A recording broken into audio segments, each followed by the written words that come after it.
មានប៉ុស្តិ៍សុខភាពប្រចាំនៅភូមិនេះខ្ញុំថា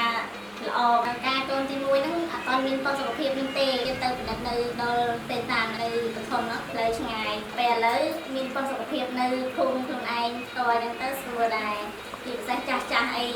បើគាត់ស្រួលខ្លួនអីគាត់អាចមកផ្សំឆ្នាំពេលកូនទី2ហ្នឹងអត់ពិបាកទេព្រោះបើប៉ុស្តិ៍សុខភាពមានស្រាប់នៅហ្នឹងហើយមានគាត់ប្រចាំការនៅហ្នឹងចិត្តទាំងអញ្ចឹងយើងស្រួលដែរបានមកទៀងទាត់ខុសពីមុនប៉ុស្តិ៍សុខភាពសហគមន៍កតូលហ្នឹងចាប់តាមដំណើរការពីថ្ងៃ1ខែ7ឆ្នាំ2025ការផ្ដល់សេវាមានដូចជាការពិគ្រោះជំងឺក្រៅមនុស្សធំកូនក្មេង